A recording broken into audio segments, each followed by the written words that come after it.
el dato político es que le está diciendo a las provincias no van a sobrepasar el 25% del gasto en el PBI. Yo dije 60.000 millones de pesos, no, es dólares. Dólares, 60.000 millones de dólares tienen que ajustarse las provincias, le está diciendo.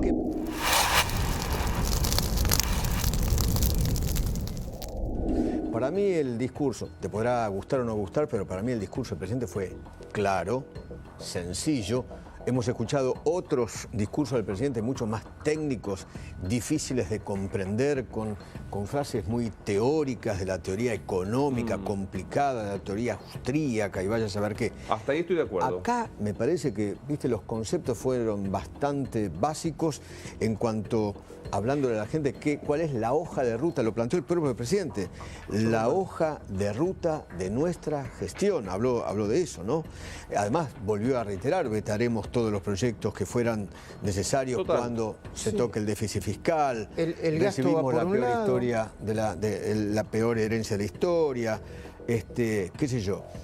Me parece que habló del cepo del Estado, de blindar el equilibrio fiscal, de tener una Argentina solvente. Datos que hubo, que son más bien de referencia. La presión impositiva en la Argentina llega al 60%. Sí. El señoriaje le costó a la Argentina 25.000 millones de dólares en 20 años. Eso lo dijo en el discurso. Sí, 25.000 millones de dólares por año durante 20 años. Digamos, deja establecida conceptualmente una regla económica.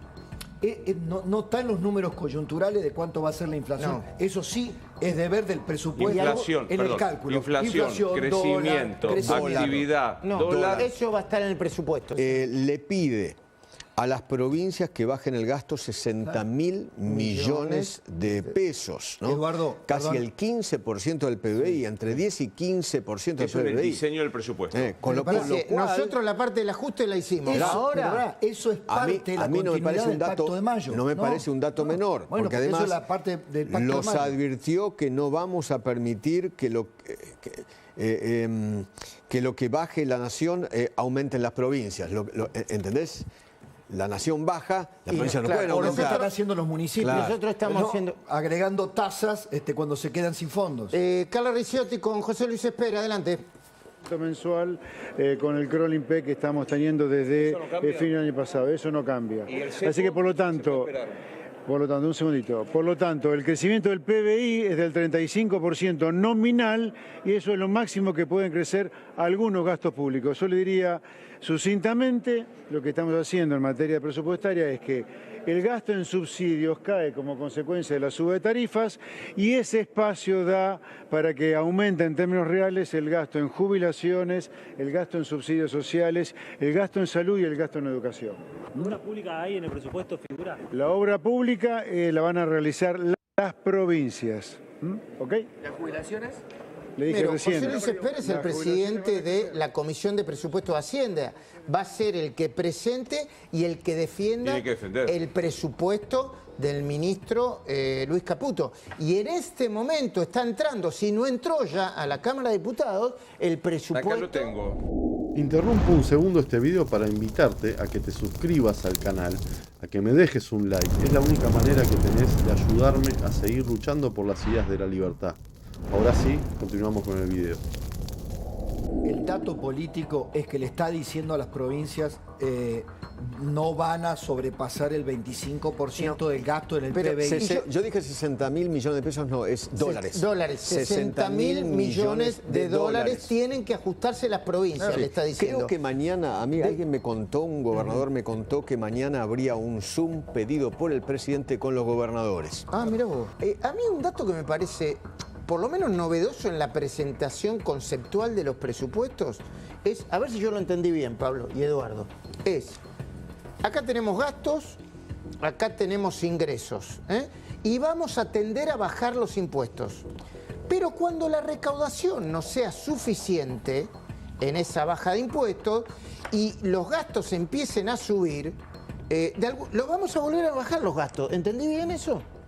Para no resignar el objetivo del déficit cero o el equilibrio fiscal, ¿no? Cambia la manera de hacer un cálculo. ¿Cuánto vamos a tener que pagar por servicios de la deuda este año? X, un número X. Eso, perfecto. Nuestro superávit financiero debe ser el equivalente a la suma de eso que tenemos que pagar, ¿no? Es plantear el esquema de cálculo desde otro lugar, desde un lugar de las obligaciones y no desde la potencia del gasto discrecional. No, y están planteando, cada vez que estemos por llegar a algo que signifique rojo, va a haber una alarma, ahora, una cláusula de gatillo que va a gatir y no va a poder pasar. Esta es la regla que fija el presidente de la teoría a la práctica. Pero, como dice Eduardo, si mañana va a haber un Zoom con los gobernadores, esto va a depender de cómo se adecuen los otros actores políticos. Mira, desde la oficina de presidencia nos escriben, la regla es así, dicen, los gastos pasan a ser variables en función de los ingresos. Claro. Si caen los ingresos, baja el gasto. Si suben los ingresos, se bajan impuestos. Lo que tenemos que ver es la asignación de esos recursos en cada una de las áreas. Me permite, está hablando Ritondo. Carla Ricciotti, ¿estás con Ritondo? Yo creo que la responsabilidad de cada legislador de venir. Viene el presidente de la Nación a contar el presupuesto. Yo sí habría venido Alberto Fernández, que no representaba en los últimos años ni a su propio partido, yo habría venido porque es el presidente de la Nación. Varias veces en varias veces no, una vez. Pero es a partir del insulto del presidente hacia nosotros, en el caso de hoy, pero vinimos a escuchar. Y estuvimos como voy a estar. Me parece que es una responsabilidad de cada uno de los legisladores. Después cada uno viene o no viene. A mí me parece importante que el presidente viene a presentar el presupuesto, que es la ley de leyes, justo a la Casa de las Leyes, donde los diputados y los senadores estaban invitados y teníamos que estar. ¿No va a participar del asado en Olivos el próximo martes? Tenemos una reunión en Olivos, sí, el día martes a la noche. ¿Le regaló el discurso a cambio de que se unifique la Libertad Avanza y el PRO en el... No, me regaló el discurso, supongo objeto, como me acerqué para saludar al presidente, me regaló, me dijo que quería regalarme el discurso. Gracias. No, gracias. A ver qué dice Martínez. El líder de la oposición. Esperaba más. Realmente me llamó mucho la atención en una presentación de presupuesto que no se hable de crecimiento del Producto Bruto Interno, que no se hable de inflación, que no se hable de la situación comercial de la Argentina, exportaciones, importaciones, que no se hable de tipo de cambio promedio. La única referencia a las provincias la hizo con dos señales, señores gobernadores, muy atentos a esto, 60.000 millones de dólares adicionales de ajuste, y dijo algo que ni de la Rúa se animó, ¿no? Que fue plantear que si no hay recursos, no hay piso de coparticipación. Dijo que va a bajar las transferencias automáticas a las provincias.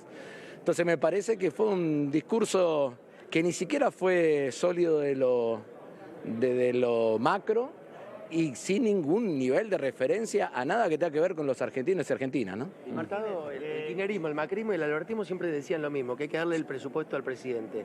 ¿Le van a aprobar el presupuesto a Milei o no? Pero primero que sé que estaba ingresando en minutos, sí voy a discutirlo a fondo. Por ejemplo, yo quiero saber cómo meten en el presupuesto, en qué lugar van a estar los dólares que antes eran deuda del Banco Central y ahora son deuda del Tesoro, ¿no? Bueno, ahí está Germán Martínez, bueno... un estadista, señor. Es el estadista Martínez. Yo sostengo que son topos de Milei. Vos decís, habla este hombre, vas a hacer... Yo decía, la verdad que el discurso me pareció una expresión de deseo. Una vez te das vuelta, está Martínez y bueno, voy a seguir escuchando. Porque francamente... Pero es muy interesante esto que vos estabas diciendo, Eduardo y Luis, respecto de las proyecciones, no solo 2025, sino 2024. Porque se está hablando de, lo que decía Eduardo, 18.3 de inflación anual, crecimiento del 5% y dólar a diciembre 1.207. O sea, tal cual como lo habíamos anticipado. Exactamente, textual. Perdón, ¿qué significa el dólar a ese nivel? Perdón, ¿qué significa el dólar a ese nivel, Pablo? Tienen la obligación de poner estas estimaciones, pero como se dijo acá, él no cree en esas estimaciones. En el presupuesto vos tenés que tenés la obligación de ponerlas. Lo importante que va a cumplir es la regla. El número es como acertar a la lotería. Si vas a poder tener la inflación esa que decís que vas a tener, visto la construcción económica de la Argentina, sos Einstein. Entonces, lo que va a cumplir, dice que va a cumplir, es esto que vos decías recién, ¿no? Que es una regla. El déficit fue siempre consecuencia de pensar primero cuánto gastar y después ver cómo lo financiás. Nosotros vamos a hacer al revés, pensando cuánto tenemos para ahorrar para después ver cuánto vamos a gastar. Es el cambio de la regla. Pablo, no podés no decir números. No lo discrepo. No, yo no es decir que estoy a favor o en contra, así que no podés discrepar conmigo. No estás discrepando. Pero discrepo con quien diga esto. Él viene a plantear esa regla. Que después lo pueda hacer, lo pueda cumplir, es otra cosa. Pero déjame... Acá nos escriben y nos dicen... ¿Por qué tiene ese nivel el dólar? ¿El nivel cuál era? 1200. Porque significa que va a crecer igual que la inflación estimada. Claro, del 18.3. De 18.3. Bueno, gracias por la respuesta. O sea, 1 punto y pico por mes. Es que lo dice al final también. Claro. Al final dice, los recursos totales estimados alcanzan 16,5 del PBI y los gastos totales ascienden a 16,5. A mí me parece eso también lo habíamos anunciado. Que la gran novedad... Obviamente yo no soy un experto en presupuestos, pero es cierto que los presupuestos que venían decían, tenemos tantos ingresos, tantos gastos y tanto déficit. Y el déficit lo vamos a cubrir con deuda, que después se defaulteaba. Esta es la gran diferencia. Plantea déficit cero. La duda a mí no se me presenta en el esquema, sino en la sostenibilidad de la economía. Para plantear cuántos ingresos vas a tener, tenés que pensar qué nivel de actividad económica vas a tener. Y esa es la película. Bueno, esa es la película. El presidente calcula que va a tener un crecimiento el año que viene del 5%. Una recuperación del 5%. Igual, de nuevo, no es que yo comparta lo que se describe, o lo que yo entiendo que se describe. Los gastos pasan a ser variables en función de los ingresos, o sea, al revés. Si caen los ingresos, baja el gasto, si suben los ingresos, se bajan impuestos. Repito, ¿y por qué? Es que justamente para el presidente, ¿por qué sucede esto? Porque no importan las estimaciones, frente a cualquier escenario, lo dijo en el discurso, la regla garantiza el déficit cero, la regla. Eso es justamente el punto que están proponiendo en este nuevo presupuesto. Frente a cualquier, que yo lo escuché, dijo, frente a cualquier circunstancia de la economía, yo supongo que no se debe referir a una hiper, no sé, tanto en el presupuesto como en lo presentado por el presidente, hay que tener en cuenta 4 cosas. A ver. Para aquellos que nos están viendo y escuchando. Para que se entienda. Claro. 1. Déficit cero. No se negocia para el presidente. 2. Todo gasto deberá tener su contrapartida de ingresos. Si quiere gastar, tiene que tener la plata. Tiene que decir dónde sale. Exactamente. 3. Si hay más ingresos, esos fondos van a ir a bajar impuestos. 4. Si hay menos ingresos, se va a ajustar los gastos. Pum, salta la alarma y vuelve. Me parece que eso es solo te abro ahí sobre el tema de los ingresos, te abro una ventanita. Sean ingresos permanentes o transitorios. Ante ingresos transitorios no bajas impuestos. El presidente habló de eso. Claro, ante ingresos transitorios no bajas impuestos. Solo bajas impuestos ante ingresos permanentes, flujo permanente, porque es cierto, eso te va a dar previsibilidad después al impuesto.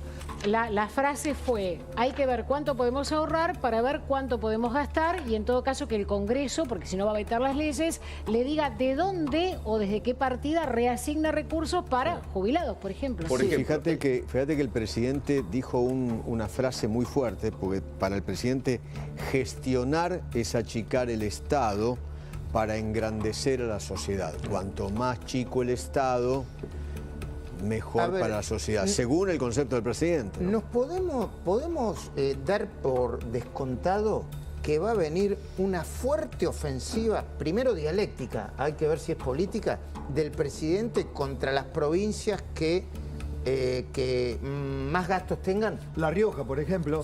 Provincia de Buenos Aires. Que además defaultea, por supuesto, pero digo, por ejemplo, La Rioja, que defaulteador serial. Claro, La Rioja, obvio. ¿no?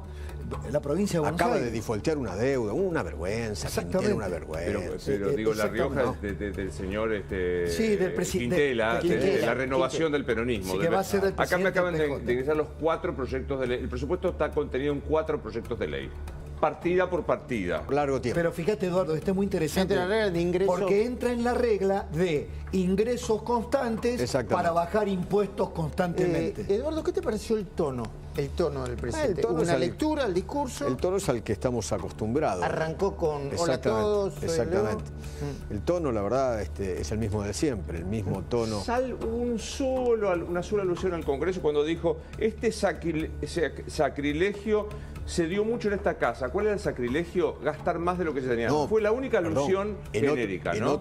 En otro momento dijo, aquí se aplaudió de pie el default de Rodríguez Sá, cosa que y fue tiene toda la razón del mundo. Sí. Yo vengo a hacer algo totalmente distinto, ¿no? Sí, y dijo, ese aplauso al default fue el inicio de un ciclo completo populista, de lo peor del populismo. Bueno, efectivamente tiene razón. Sí. Tiene razón.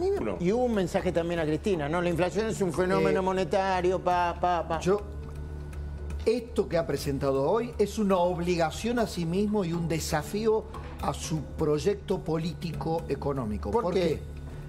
Porque el año que viene, el 2025, es un año electoral. Y ha presentado una obligación a las provincias a hacer una reducción de gasto. Se autoimpone reducir gastos, con lo cual rompe también la regla política que nos acostumbramos de que el año electoral era una... Gastábamos, total, es un año electoral, es un jubileo. O sea, cuidado, porque también se pone a sí mismo un desafío doble. Ganar las elecciones. Quizás es una nueva forma de hacer política. Bueno. Sin plata. Sin plata. ¿No? Porque por lo general, siempre en los tiempos electorales, los gobiernos populistas vivían con la maquinita. Se juega a que la gente la vea. A ver, hablamos de mercado. La vea y la sienta. Después si le sale bien o mal, después veremos. Exacto. Ese también es un mensaje al mercado de mañana. No sé cómo van a abrir los mercados mañana, ¿no? Porque se decía, él dijo, es una lotería siempre. Para mí, para los mercados, hoy, tres mensajes. Cepo al Estado, blindar el equilibrio fiscal y Argentina será solvente. Sí, y pago deuda. Y pago la deuda. Y comenzar el cálculo con el superávit financiero a partir de cuánto hay que pagar de la deuda. Totalmente. Sí, y el concepto el superávit incluye el pago de la deuda. Exactamente.